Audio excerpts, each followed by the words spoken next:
Hi hello welcome to Anantha IAS Academy. December 11 2025 news paper analysis വീഡിയോയിലേക്ക് എല്ലാവർക്കും സ്വാഗതം. ഇന്ന് ഏറ്റവും ഇമ്പോർട്ടൻ്റ് ആയിട്ടുള്ള രണ്ട് ന്യൂസസ് ആണ് നമ്മൾ അനലൈസ് ചെയ്യാനായിട്ട് പോകുന്നത്. ഓക്കെ, അതിൽ ഒന്നാമതായി വരുന്നത് റീസെൻ്റ്ലി കർണാടക ഗവൺമെൻറ് പാസ്സാക്കാനായിട്ട് വെച്ചിരിക്കുന്ന ഹെയ്റ്റ് സ്പീച്ചിനെ കുറിച്ചുള്ള ബില്ലും, രണ്ടാമതായി തായ്ലൻഡ് കംബോഡിയ ഇഷ്യൂവുമാണ് നമ്മൾ ഇന്ന് അനലൈസ് ചെയ്യുന്നത്. മുമ്പത്തെ പോലെ തന്നെ ഈ ന്യൂസിൽ നിന്നും നമ്മൾക്ക് മെയിൻസിലേക്കും പ്രിലിംസിലേക്കും ആവശ്യമായിട്ടുള്ള സംഗതികളാണ് നമ്മൾ എടുക്കുന്നത്. അൺനെസസറി ആയിട്ടുള്ള കാര്യങ്ങൾ നമ്മൾ സംസാരിച്ച് സമയം കളയുന്നില്ല. ഏറ്റവും ക്രിസ്പായിട്ടുള്ള രീതിയിലാണ് നമ്മളിത് നിങ്ങൾക്ക് പ്രൊവൈഡ് ചെയ്യുന്നത്. ഓക്കെ, ഈ PDF വളരെ കോംപ്രിഹെൻസീവ് ആയിട്ട് പ്രിപ്പയർ ചെയ്തതാണ്. ഈ PDF നമ്മളുടെ ടെലഗ്രാം ചാനലിൽ ലഭ്യമായിരിക്കും. അതിനുള്ള ലിങ്കും നമ്മളുടെ ഈ വീഡിയോയുടെ തൊട്ട് താഴെ പ്രൊവൈഡ് ചെയ്യുന്നതായിരിക്കും. നിങ്ങൾക്കത് ആക്സസ് ചെയ്യാവുന്നതാണ്. ഓക്കെ, സമയം കളയുന്നില്ല. Let's jump into the question.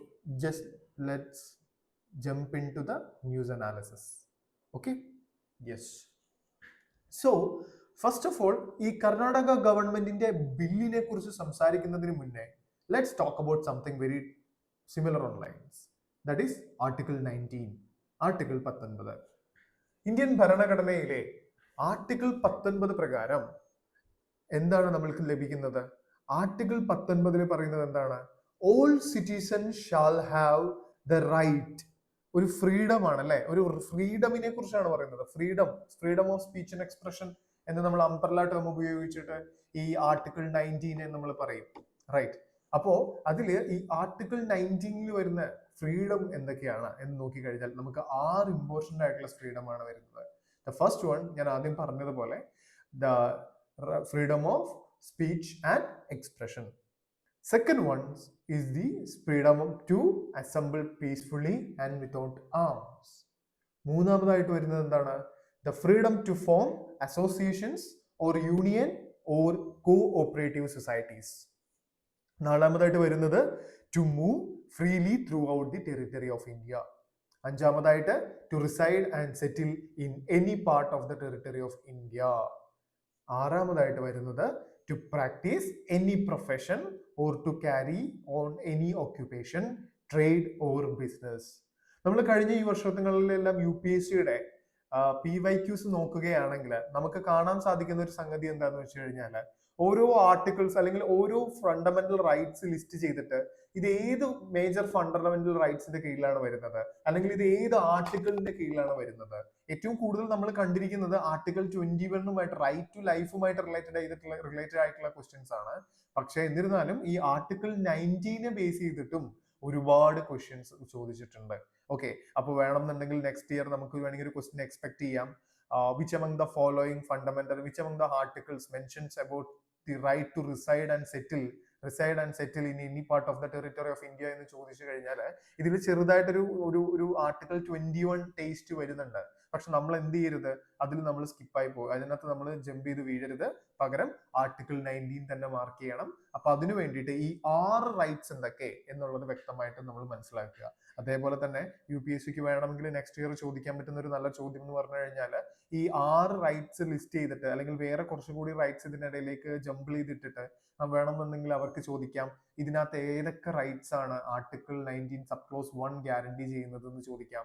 അതേപോലെ തന്നെ നമ്മൾക്ക് ഈ മെയിൻസിന്റെ ഓരോ ആൻസേഴ്സ് എഴുതുന്ന സമയത്ത് എസ്പെഷ്യലി നമ്മളുടെ ഈ പ്രഷർ ഗ്രൂപ്പ്സിനെ കുറിച്ചും സിവിൽ സൊസൈറ്റിനെ കുറിച്ചൊക്കെ എഴുതുന്ന സമയത്ത് നമുക്ക് എന്ത് ചെയ്യാം, നമ്മൾക്ക് നമ്മളുടെ ആൻസർ ഇൻട്രൊഡക്ഷന് വേണ്ടിയിട്ട് ഈ article 19 sub close 1 sub close C എന്ന് പറഞ്ഞിട്ട് നമുക്ക് എന്ത് ചെയ്യാം, നമുക്ക് ഇൻട്രൊഡ്യൂസ് ചെയ്യാം. That is under article 19 1 sub close C allow every person or allow the citizens to form associations or unions or cooperative societies.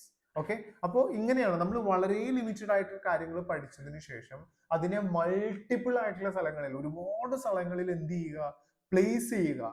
അങ്ങനെ പ്ലേസ് ചെയ്യുമ്പോഴാണ് നമുക്ക് വളരെ ഡൈവേഴ്സ് ആയിട്ടുള്ള രീതിയിലുള്ള ആൻസേഴ്സ് ഫ്രെയിം ചെയ്യാനായിട്ട് സാധിക്കുക. ഓക്കെ, അപ്പോൾ ഇതാണ് ഏറ്റവും ആദ്യം നമ്മൾ മനസ്സിലാക്കേണ്ടത്. എന്താണ് ആർട്ടിക്കിൾ 19 എന്താ നമ്മൾക്ക് മനസ്സിലായി. That is all citizens have the freedom of speech and expression മുതൽ അങ്ങനെ 6 റൈറ്റ്സിനെ കുറിച്ചാണ് നമ്മൾ സംസാരിക്കുന്നത് ആർട്ടിക്കിൾ 19. ഓക്കെ, അപ്പോൾ ആർട്ടിക്കിൾ 19 സബ് ക്ലോസ് 1 നമുക്ക് ക്ലിയർ ആയി. ഇനി അടുത്തതാണ് എന്ത്, നമ്മൾക്ക് ഈ റൈറ്റ്സ് ഉള്ളപ്പോൾ തന്നെ ഇത് അബ്സല്യൂട്ട് അല്ല. ഇതാ വരുന്നു അടുത്ത PYQ. അതായത് UPSC ചോദിക്കാറുണ്ട് ഫണ്ടമെന്റൽ റൈറ്റ്സ് അബ്സല്യൂട്ട് ആണോ. അപ്പൊ എന്താണ് ഈ അബ്സല്യൂട്ട് എന്ന് ഉദ്ദേശിക്കുന്നത്? അബ്സല്യൂട്ട് എന്ന് ഉദ്ദേശിച്ചു കഴിഞ്ഞാൽ അത് ഏതൊരു സാഹചര്യത്തിലും നമ്മൾക്ക് പ്രൊവൈഡ് ചെയ്യുന്നു, നമ്മൾക്ക് നമ്മളുടെ അവകാശങ്ങളെ അവകാശങ്ങളെ കൂട്ടുപിടിച്ചു നിർത്താൻ പറ്റുമോ എന്നുള്ള ഒരു ടേമാണ് ഈ അബ്സല്യൂട്ട് എന്ന് ഉദ്ദേശിക്കുന്നത്. നിങ്ങൾക്ക് പലർക്കും അറിയായിരിക്കും അബ്സല്യൂട്ട് എന്ന പദം കൊണ്ട് നമ്മൾ ഇവിടെ സ്റ്റേറ്റിന്റെ ഇന്റർഫിയറൻസിനകത്ത് നമ്മൾ അസ്യൂം ചെയ്യുന്നത് എന്താണെന്ന് വെച്ച് കഴിഞ്ഞാൽ ഈ ആർട്ടിക്കിൾസ് അല്ലെങ്കിൽ ആർട്ടിക്കിൾ നമ്മുടെ ഫണ്ടമെന്റൽ റൈറ്റ്സ് എന്ന് പറയുന്ന സംഗതി നമ്മൾക്ക് ഒരിക്കലും നിഷേധിക്കാൻ പറ്റില്ലാത്തൊരു സാധനമാണോ എന്നുള്ളതാണ് ചോദ്യം. ഓക്കെ, അപ്പൊ ആ ഒരു ചോദ്യത്തിന് ഒരു മിനിറ്റ് ഈ വീഡിയോ ഒന്ന് പോസ് ചെയ്യുക നിങ്ങൾ എല്ലാവരും, എന്നിട്ടൊന്ന് ചിന്തിക്കുക ഈ ഫണ്ടമെന്റൽ റൈറ്റ്സ് അബ്സല്യൂട്ട് ആണോ അല്ലയോ. ഓക്കെ, നിങ്ങൾ ചിന്തിച്ചിട്ടുണ്ടാവും എന്ന് വിശ്വസിക്കുന്നു. നിങ്ങൾ എന്താണ് ചോദിക്കുന്നത്? Please comment yes or no. അതായത് നിങ്ങൾക്ക് അബ്സല്യൂട്ട് ആണെന്ന് തോന്നുന്നുണ്ടെങ്കിൽ please comment yes the fundamental rights are absolute, or you can just type no. Okay, yes. അപ്പൊ ശരിക്കും ആൻസർ എന്താണ്? അബ്സല്യൂട്ട് അല്ല. ഒരിക്കലും ഫണ്ടമെന്റൽ റൈറ്റ്സ് അബ്സല്യൂട്ട് അല്ല. അതിനെന്തുണ്ട്? റെസ്ട്രിക്ഷൻസ് ഉണ്ട്.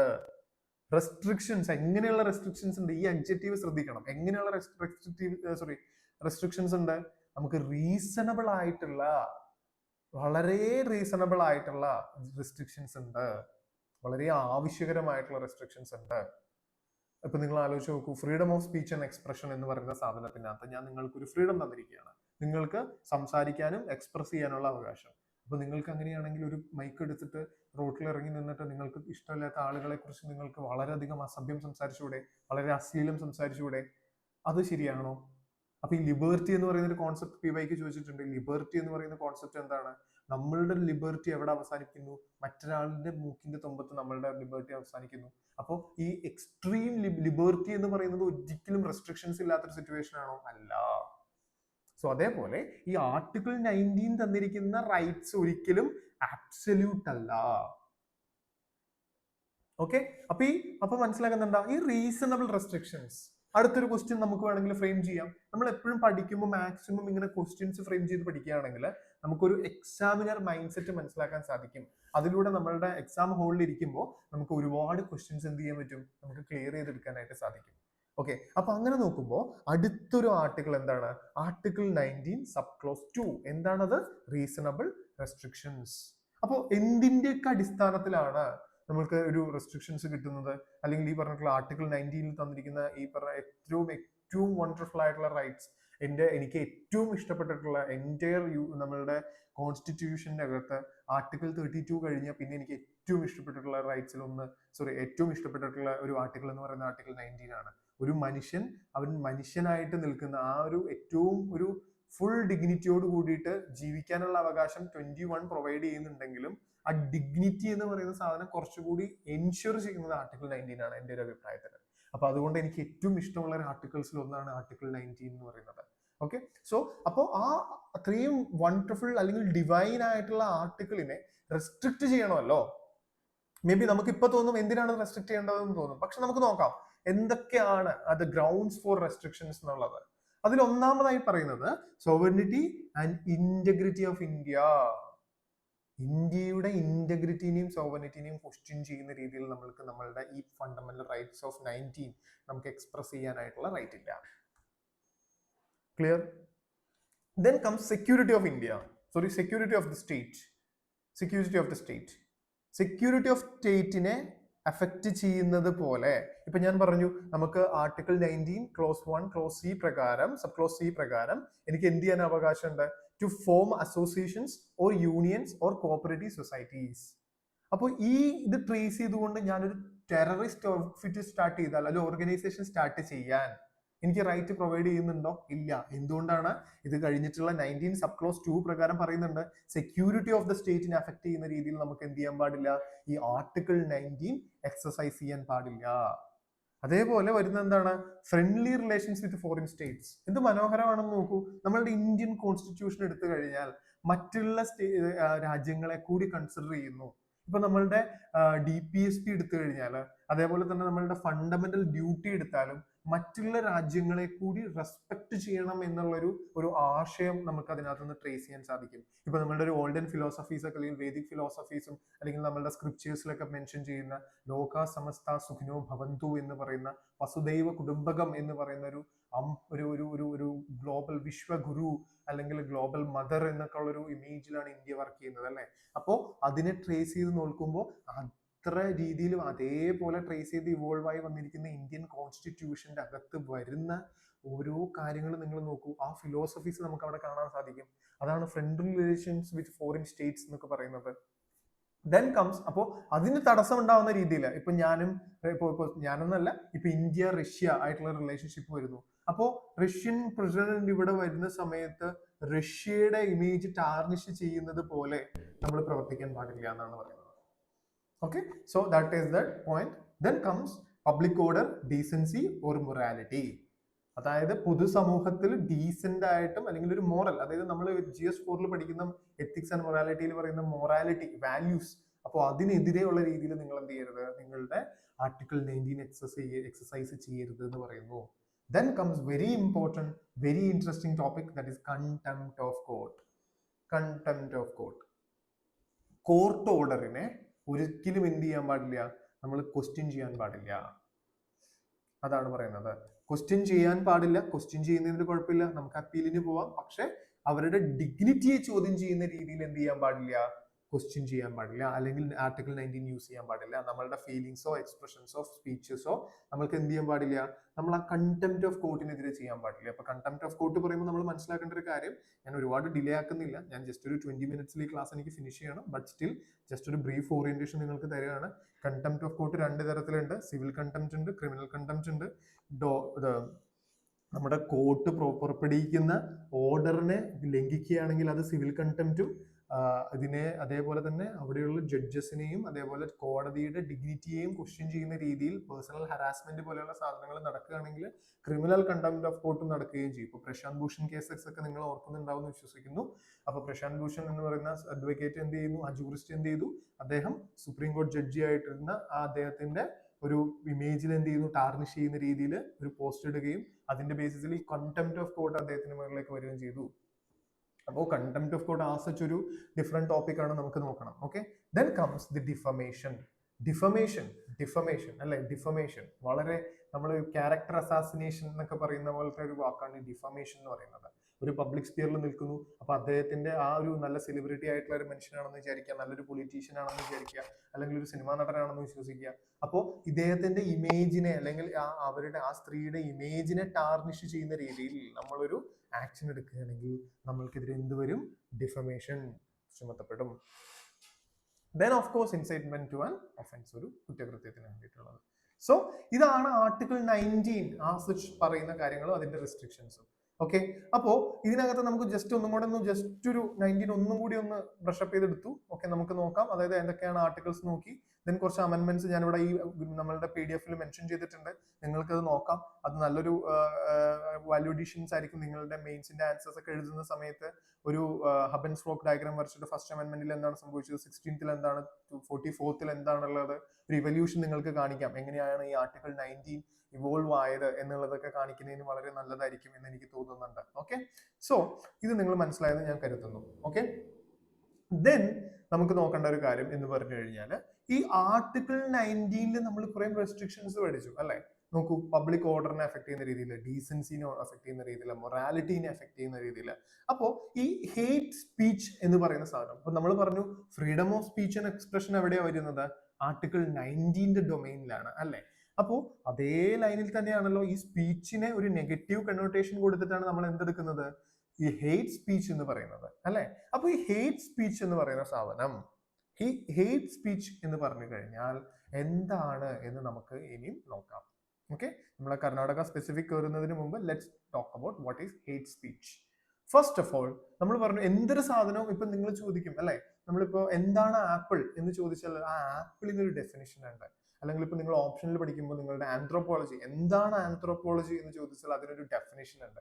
സോഷ്യോളജി, അതിനൊരു ഡെഫിനിഷൻ ഉണ്ട്. അപ്പോ നമ്മളുടെ ഏറ്റവും വലിയ പ്രശ്നം ഈ ഹേറ്റ് സ്പീച്ചിനെ സംബന്ധിച്ചിടത്തോളം എന്താണ്, ഇതുവരെ നമുക്കൊരു ക്ലിയർ ആയിട്ടുള്ള ഒരു ഡെഫിനിഷൻ ഉണ്ടാക്കാനായിട്ട് സാധിച്ചിട്ടില്ല. ആലോചിച്ച് നോക്കൂ, നമ്മൾക്ക് ഇപ്പോഴും ഒരു ക്ലിയർ ആയിട്ടുള്ള ഒരു ഡെഫിനിഷൻ ഉണ്ടാക്കാനായിട്ട് സാധിച്ചിട്ടില്ല. അത് വളരെ വലിയൊരു പ്രോബ്ലമാണ് ഈ പറഞ്ഞിട്ടുള്ള ഹേറ്റ് സ്പീച്ചിന്. പക്ഷേ നമ്മളുടെ ഈ പറഞ്ഞിട്ടുള്ള ഓരോ സ്പീച്ചസും അതേപോലെ തന്നെ ആക്ഷൻസും അല്ലെങ്കിൽ ഈ പറഞ്ഞിട്ടുള്ള ഒരു വയലൻസിനെ ട്രിഗർ ചെയ്യുന്ന ആക്ഷൻസ്, ഇപ്പൊ നമ്മൾ പ്രത്യേകിച്ച് ഈ ഇലക്ഷൻ ടൈമിലൊക്കെ ഇപ്പോഴത്തെ ഒരു ട്രെൻഡ് ആയിരുന്നില്ല, ബിഫോർ 1990s ആൻഡ് ഓൾ, എന്നിട്ട് എലക്ഷൻസ് വർ ഹാപ്പനിങ്, ആളുകൾ ഒരു എന്താ പറയുക, കുറച്ചുകൂടി ഒരു ഹേറ്റ് സ്പ്രെഡ് ചെയ്യുന്ന രീതിയിൽ, ഒരു കമ്മ്യൂണൽ ആയിട്ടുള്ള രീതിയിൽ വോട്ട് അപ്പീസ്മെന്റ്സ് ഒക്കെ നടക്കുന്ന സമയത്ത് അല്ലെങ്കിൽ വോട്ട് ക്യാൻവാസിങ്സ് ഒക്കെ നടക്കുന്ന സമയത്ത് അങ്ങനെ നടക്കുന്ന സ്പീച്ചസിനെ എല്ലാം നമ്മൾക്ക് എന്ത് വിളിക്കാം, ഈ പറഞ്ഞിട്ടുള്ള ഹേറ്റ് സ്പീച്ച് എന്ന് വിളിക്കാം. ഏറ്റവും സിംപിളി പറയുകയാണെന്നുണ്ടെങ്കിൽ ആളുകൾക്കിടയിലോ അല്ലെങ്കിൽ രാജ്യങ്ങൾക്കിടയിലോ സമൂഹങ്ങൾക്കിടയിലോ അല്ലെങ്കിൽ ഓർഗനൈസേഷൻസിനിടയിലോ ഹേറ്റ് ഉളവാക്കുന്ന രീതിയിൽ സ്പീച്ചുകൾ നടക്കുന്ന സ്പീച്ചസ്, ഹേറ്റിനെ സ്പ്രെഡ് ചെയ്യുന്ന രീതിയിലുള്ള സ്പീച്ചസ്, അതിനെയാണ് എന്ത് ചെയ്യുന്നത്, നമ്മൾ ഹേറ്റ് സ്പീച്ച് എന്ന് പറയുന്നത്. ഓക്കെ, നമ്മുടെ 267th ലോ കമ്മീഷൻ, ഈ PDF നിങ്ങൾക്ക് ഷെയർ ചെയ്ത് കിട്ടുന്നതായിരിക്കും. ഇതിൽ നമ്മൾ വൃത്തിയായിട്ട് എക്സ്പ്ലെയിൻ ചെയ്തിട്ടുണ്ട് ഇതെല്ലാം നിങ്ങൾ വായിക്കണം. നമ്മളുടെ 267th ലോ കമ്മീഷൻ എന്താണ്, ഈ ഹേറ്റ് സ്പീച്ചിനെ ഒന്ന് ഡിഫൈൻ ചെയ്യാൻ നോക്കിയിട്ടുണ്ട്. So according to them it is an incitement to hatred against groups based on race, ethnicity, gender, sexual orientation, religion, etc. Intends to cause fear, alarm or violence, limiting free speech to prevent hate or harm. Okay, അപ്പോൾ ഇത്രയും ഒരു ഭയങ്കര പ്രശ്നമുള്ള സാധനമാണ് അല്ലേ. ശരിക്കും നിങ്ങളൊന്ന് analyse ചെയ്ത് നോക്കൂ. നമ്മളുടെ ഹിറ്റ്ലറിന്റെ ടൈമിലാണെന്നുണ്ടെങ്കിൽ ഇപ്പൊ ഹിറ്റ്ലർ യൂസ് ചെയ്തിരിക്കുന്നത് എന്താണ്, അദ്ദേഹം യൂസ് ചെയ്തിരിക്കുന്നതും ഒരു ഹേറ്റ് സ്പീച്ച് തന്നെയാണ് അല്ലെ. അപ്പൊ ഈ പറഞ്ഞിട്ടുള്ള ആര്യൻ സുപ്രീമസി എന്ന് പറയുന്നതും അതേപോലെ തന്നെ സർവൈവൽ ഓഫ് ദ ഫിറ്റസ്റ്റ് എന്ന് പറയുന്നത്. അപ്പോൾ ഈ സർവൈവൽ ഓഫ് ദ ഫിറ്റസ്റ്റ് നമ്മൾ എപ്പോഴും എന്ത് പറയുന്നു, അത് നമ്മൾ ചാൾസ് ഡാർവിന്റെ ഫിലോസഫി ആണെന്നൊക്കെ പറഞ്ഞിട്ട് നമ്മൾ ഒരുപാട് പറയാറുണ്ട്. ശരിക്കും ഒരു ഹെർബർട്ട് സ്പെൻസർ ആണ് ആ പെർട്ടിക്കുലർ ലൈൻ ക്രിയേറ്റ് ചെയ്യുന്നത്, സർവൈവൽ ഓഫ് ദ ഫിറ്റസ്റ്റ് എന്ന് പറഞ്ഞിട്ട്. അപ്പോൾ അതിനെ എന്ത് ചെയ്തു, പൊളിറ്റിക്കലി എടുത്ത് മാനിപ്പുലേറ്റ് ചെയ്തതിന് ശേഷം ഹിറ്റ്ലർ എന്ത് ചെയ്തു, അതിനെ ആ ഒരു ഫിലോസഫി ആര്യൻ സുപ്രീമസി എന്ന് പറയുന്ന ഒരു സംഗതിനെ കൊണ്ടുവന്ന് ഈ ഹെൽത്തി ആയിട്ടുള്ളതും ഫിറ്റ് ആയിട്ടുള്ള ആളുകൾ മാത്രമാണ് ഇവല്യൂഷൻ വരേണ്ടത്, അല്ലെങ്കിൽ ഇവല്യൂഷൻ സയൻസിലെ നമ്മൾ അതിനെ ഈ പറഞ്ഞതുപോലെ അഫക്ട് ചെയ്യും, ക്വാളിറ്റി ഓഫ് നമ്മളുടെ ജെനറ്റിക്സിനെ അഫക്ട് ചെയ്യും എന്നൊക്കെയുള്ള രീതിയിൽ ഹേറ്റ് സ്പീച്ച് ആണ് അദ്ദേഹം നടത്തിയത്. ഞാൻ കൂടുതൽ അതിലേക്ക് സംസാരിക്കുന്നില്ല. ഈ ഇവല്യൂഷണറി സയൻസിനെ കുറിച്ച് സംസാരിച്ച് നമുക്ക് ഒരുപാട് സംസാരിക്കാനുണ്ട്. അപ്പോൾ നമ്മൾ മനസ്സിലാക്കേണ്ടത് എന്താണ്, ഹിറ്റ്ലറെ നമുക്ക് ഒരു പക്ഷെ ആ സമയത്ത് ഈ ഹേറ്റ് സ്പീച്ച് ഉപയോഗിച്ച് കൺട്രോൾ ചെയ്യാനൊക്കെ സാധിച്ചിരുന്നെങ്കിൽ ഒരു പക്ഷേ നമ്മൾക്ക് എന്ത് ചെയ്യാൻ സാധിക്കുമായിരുന്നു, നമുക്ക് ആ ഒരു നാസി പ്രൊപ്പഗൻഡാസിനെ എല്ലാം കൗണ്ടർ ചെയ്യാനായിട്ട് സാധിക്കുമായിരുന്നു. ഓൾറൈറ്റ്, സോ അപ്പൊ അങ്ങനെ അതിൽ മനസ്സിലാക്കിക്കൊണ്ട് ഹേറ്റ് സ്പീച്ചിനെ എങ്ങനെ കൗണ്ടർ ചെയ്യാം എന്നുള്ളൊരു കാര്യം നമ്മൾ എന്ത് ചെയ്യുന്നു, നമ്മളുടെ IPC ഇന്ത്യൻ പീനൽ കോഡിലെ സെക്ഷൻ 553A പറയുന്നുണ്ട്. പക്ഷെ അതൊരു ഡയറക്റ്റ് പീനലൈസിങ് അല്ല. അതായത് ഡയറക്റ്റ് ആയിട്ട് ഹേറ്റ് സ്പീച്ചിനെ കുറിച്ചിട്ട് നമ്മളുടെ IPCയോ അല്ലെങ്കിൽ അതിന്റെ ഇപ്പൊ സക്സസർ ആയിട്ട് വന്നിരിക്കുന്ന BNS എന്ന് പറയുമ്പോൾ ഭാരതീയ ന്യായ സംഹിത, BNSO എന്ത് ചെയ്യുന്നില്ല, അതിന് ഡയറക്ട്ലി ഒരു ടേം കൊടുത്ത് അതിനെ ഹേറ്റ് സ്പീച്ചിന് ഇതെല്ലാമാണ്, ഈ ഹേറ്റ് സ്പീച്ചിന് ഇതെല്ലാമാണ് പ്രശ്നങ്ങൾ എന്ന് പറയുന്നില്ല. മറിച്ച് certain provisions നമ്മൾ എന്ത് ചെയ്യുന്നു, ഈ ഹേറ്റ് സ്പീച്ചിന് വേണ്ടിയിട്ട് ഡെഡിക്കേറ്റ് ചെയ്തിട്ടുണ്ട്. ഓക്കെ, അപ്പൊ നിങ്ങളെ IPCയുടെ സെക്ഷൻ 153A ഒന്നും റിമെമ്പർ ചെയ്യേണ്ട ആവശ്യമില്ല. പക്ഷെ പറ്റുമെന്നുണ്ടെങ്കിൽ BNSന്റെ സെക്ഷൻ 196 പെനലൈസ് ചെയ്യുന്നു, പെനലൈസിസ് എന്ന് പറഞ്ഞിട്ട് പെനലൈസ് ചെയ്യുന്നു. എന്തിനാണ്, for promoting enmity between groups. Okay, അപ്പോ ആ എനിമിറ്റിനെ പ്രൊമോട്ട് ചെയ്ത് കഴിഞ്ഞാൽ നമ്മൾക്ക് എന്ത് ചെയ്യാം, ഇപ്പൊ BNS പ്രകാരം നമുക്ക് കേസ് എടുക്കാം. പക്ഷെ BNS പ്രകാരം കേസ് എടുത്താൽ അൾട്ടിമേറ്റ് ആയോ, ഇല്ല. എന്താ പ്രശ്നം, ഓൾഡോ അത് കഴിഞ്ഞിട്ടുള്ള പോയിന്റ്, ഈ ഒരു point is very very very important. നിങ്ങൾ നോക്കൂ, നമ്മളുടെ although arrest under the sections are frequent. Okay, although the arrest under the sections are frequent, convictions remains rare. അതായത് അറസ്റ്റ് ചെയ്യപ്പെടുന്നുണ്ട് പക്ഷെ കുറ്റവാളികളായിട്ട് കുറ്റം ചുമത്തപ്പെടുന്നില്ല. അതായത് ദേ ആർ ലൈക്ക് എന്താണ്, അക്യൂസ്ഡ് ആണ് അല്ലെ. അതായത് അവർക്കെതിരെ അല്ലെങ്കിൽ ഈ ഹേറ്റ് സ്പീച്ച് നടത്തുന്ന ആളുകൾക്കെതിരെ കുറ്റാരോപിതരാണ്. അപ്പൊ കുറ്റം അവർ ചെയ്തു എന്ന് ഉറപ്പുവരുത്തുന്നത് എന്താണ്, വെറും 20% ആളുകളിൽ മാത്രമേ ഉള്ളൂ. അപ്പൊ അതിനെ പിടിക്കുന്നതാണ് എന്ത്, കൺവിക്ഷൻ റേറ്റ് എന്ന് പറയുന്നത്. ഇപ്പൊ ഇന്ത്യയിലെ വൺ ഓഫ് ദ മേജർ പ്രോബ്ലംസിലൊന്നും ഈ കൺവിക്ഷൻ റേറ്റ്സ് വളരെ കുറവാണ്. ഇപ്പൊ നമ്മൾ പോക്സോ കേസ് എടുക്കുകയാണെന്നുണ്ടെങ്കിൽ എന്താണ്, ഒരുപാട് ആരോപിതരുണ്ട് അല്ലെ, പക്ഷെ എന്തില്ല, അതിന്റെ കൺവിക്ഷൻ റേറ്റ് കുറവാണ്. അപ്പൊ അതിന് ഒരുപാട് കാര്യങ്ങളുണ്ട്. സാഹചര്യ തെളിവുകൾ അനുകൂലമല്ലാതെ വരുന്നു, പിന്നെ അതേപോലെ തന്നെ പ്രോപ്പർ ആയിട്ടുള്ള ഒരു ഇൻവെസ്റ്റിഗേഷൻ ഇല്ലാതെ വരുന്നു, സയന്റിഫിക് ആയിട്ടുള്ള ഒരു ഇൻവെസ്റ്റിഗേഷൻ ഇല്ലാതെ വരുന്നു, പിന്നെ ഈ പറഞ്ഞിട്ടുള്ള മാനിപ്പുലേഷൻസ് വരുന്നു. ഇപ്പൊ ഈ ഹേറ്റ് സ്പീച്ചിന്റെ ഒക്കെ കാര്യത്തിൽ ഒരുപാട് പൊളിറ്റിക്കൽ ഇന്റർഫിയറൻസ് വരുന്നത് കൊണ്ട് തന്നെ ഒരുപാട് ഹേറ്റ് സ്പീച്ചസ് സ്പ്രെഡ് ചെയ്യുന്നതും ഈ പൊളിറ്റിക്കലി പവർഫുൾ ആയിട്ടുള്ള ആളുകൾ ആയതുകൊണ്ട് തന്നെ അവരതിനെ ഈ പറഞ്ഞിട്ടുള്ള എവിഡൻസ് മാനിപ്പുലേഷൻസ് ഒക്കെ നടത്തി അതിനെ റിമൂവ് ചെയ്ത് കളയുന്നു. ഓക്കെ, അപ്പൊ അതും ഒരു പ്രോബ്ലം ആയിട്ട് പറയുന്നുണ്ട്. ദെൻ അതേപോലെ തന്നെ നമുക്ക് പറയേണ്ടിരുന്ന ഒരു കാര്യമാണ് നമ്മളുടെ section 66A of IT act. അപ്പോൾ ഈ section 66A of IT act പറയുന്നതിന് മുന്നേ നമുക്ക് പറയേണ്ട ഒരു പെർട്ടിക്കുലർ ആയിട്ടുള്ള ഒരു കേസ് ഉണ്ട്. അത് ഞാൻ ഈ ബോക്സിൽ കൊടുത്തിട്ടുണ്ട്. That is the Shreya Singhal versus union of India എന്ന് പറയുന്നത്. ഓക്കെ, അപ്പൊ അത് ഓൺലൈൻ ഹേറ്റ് സ്പീച്ചിനെ കുറിച്ച്. ഈ ഹേറ്റ് സ്പീച്ച് എന്ന് പറയുന്ന സാധനം ആസ് സച്ച് വെരി ബാഡ് ആണ്, right? Seriously speaking it's very bad. But still ഇതിനെ അത്രയും മോശമായിട്ടുള്ള സാധനത്തിനെ വെപ്പണൈസ് ചെയ്യപ്പെടുന്നുണ്ട്. വെപ്പണൈസിങ് ദി ലീഗൽ പ്രൊവിഷൻസ് എന്നൊക്കെ പറയാൻ വേണമെങ്കിൽ നമുക്ക് ഈ പറഞ്ഞിട്ടുള്ള ഈ ആന്റി ഗവൺമെന്റ് അല്ലെങ്കിൽ ഈ ഗവൺമെന്റിനെ ക്രിട്ടിസൈസ് ചെയ്യുന്നവരെ എന്ത് ചെയ്യുന്നു, ഇവര് ഹേറ്റ് സ്പീച്ച് നടത്തുന്നു. നമ്മൾ പറഞ്ഞു എന്താ, ഹേറ്റ് സ്പീച്ചിന് പ്രോപ്പർ ആയിട്ടുള്ള ഡെഫിനിഷൻ ഇല്ലല്ലോ. അപ്പൊ ഈ ഡെഫിനിഷൻ ഇല്ലാത്ത സാധനത്തിന് നമുക്ക് എന്ത് ചെയ്യാം, നമ്മളുടേതായ ഡെഫിനിഷൻസ് കൊടുക്കാം.